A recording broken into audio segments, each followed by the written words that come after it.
नमस्कार। सचेतना मंच और स्वस्ति पत्रिका को मेरा प्रणाम। निरंतर सनातन के उत्थान के लिए समर्पित यह पत्रिका एवं यह मंच साधुवाद के पात्र हैं। इस मंच ने हमें अपने सनातन के विषय में अपने मत व्यक्त करने का अवसर प्रदान किया, जिसके लिए मैं अनुग्रहित हूँ।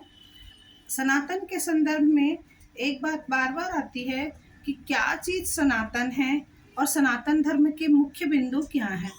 तो आज मैं आप लोग को ये बताने वाली हूँ कि सनातन धर्म जो है उसमें किस प्रकार के नियम हैं जिनका दैनिक जीवन में पालन करना चाहिए।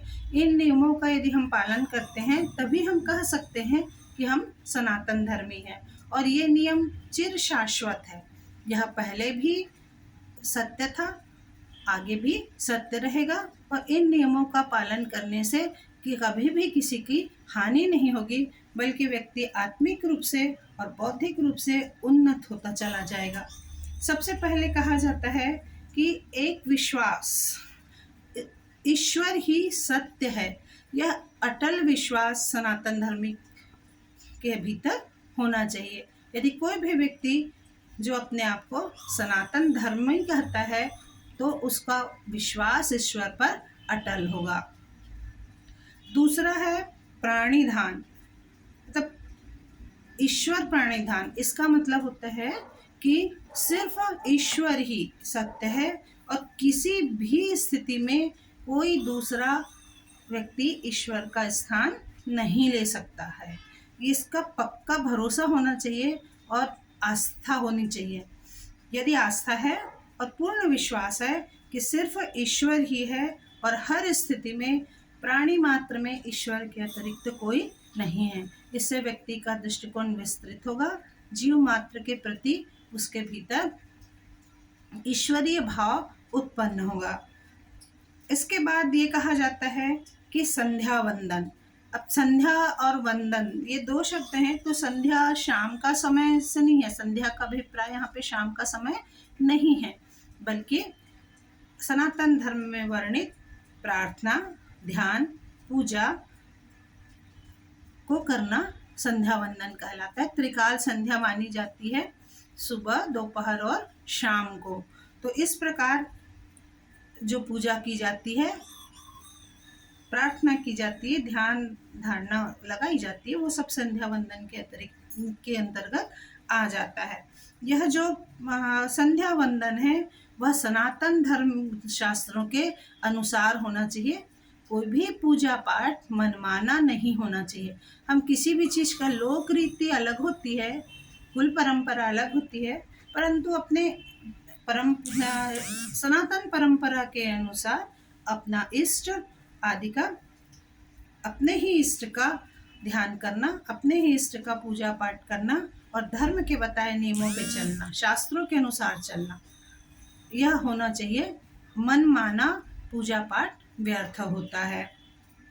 सबसे पहले पूजा कैसी करनी चाहिए? पूजा में ध्यान होना चाहिए, प्रार्थना होनी चाहिए और जो भी पूजा के तरीके हमारे सनातन धर्म शास्त्रों में बताए गए हैं उसके अनुसार होना चाहिए। इसके बाद आता है व्रत और उपवास। व्रत और उपवास में सनातन धर्म में जो जो व्रत बताए गए हैं उन व्रतों को करना अनिवार्य होता है। देखिए, व्रत और उपवास जो होते हैं वो सनातन धर्म के अतिरिक्त कुछ व्रत उपवास अपने लोक रीति के अनुसार भी होते हैं, कुछ पारंपरिक भी होते हैं, उनको तो करना चाहिए, परंतु सनातन धर्म में जो वर्णित हैं उनको अवश्य ही करना चाहिए।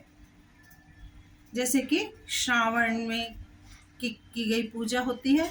श्रावण एक प्रमुख व्रत उपवास है। सावन भर शंकर जी की और माता पार्वती की पूजा आराधना। उसी प्रकार और भी व्रत उपवास हैं जो कि मैं आपको जब व्रत उपवास वाला एपिसोड बनाऊंगी तब आपको इसके बारे में विस्तृत बताऊंगी। इसके बाद आता है तीर्थ यात्रा। तो अब तीर्थ सेवन और तीर्थ यात्रा ये भी सनातन धर्म में आवश्यक माने गए हैं। हम जो जो तीर्थ सनातन धर्म में मोक्षदायक कहे गए हैं, उन तीर्थों में मन, वचन और कर्म से प्रभु का ध्यान करते हुए आचार विचार करना चाहिए। तभी तो तीर्थ यात्रा सफल होगी और उसका आध्यात्मिक लाभ हमको मिलेगा। तीर्थ यात्रा को पर्यटन नहीं बनने देना चाहिए और तीर्थ में भी मनमाना नहीं आना चाहिए। जो भी सनातन धर्मी है उसको अपने सनातन धर्म शास्त्रों के अनुसार ही तीर्थ में अपने आचरण व्यवहार को करना चाहिए। साथ ही साथ आध्यात्मिक उन्नति के लिए तीर्थ स्थानों में अपने इष्ट का, अपने गुरु मंत्र का नियमानुसार जप भी होना चाहिए। इसके बाद आता है तप करना। तप का मतलब होता है संयम के साथ अपने शरीर पर अनुशासन के साथ कार्य करना। मन, वचन और कर्म 3 तरीके से कर्म होते हैं। तो तप उसको कहा जाता है कि नियमों के अनुसार संयमित रहकर काम करना, मनमाने तरीके से आहार विहार आचार नहीं करना चाहिए। इसके बाद आता है दान। दान जो होता है उसका सनातन धर्म में अत्यधिक महत्व है। ऐसे तो सभी धर्मों में दान का महत्व है, परंतु हमारा सनातन धर्म जो है वह 3 प्रकार के दानों के बारे में हमें बताता है। पहला है सत्य और विद्या। इन दोनों का पोषण जिस दान से होता है वह अत्युत्तम दान माना जाता है।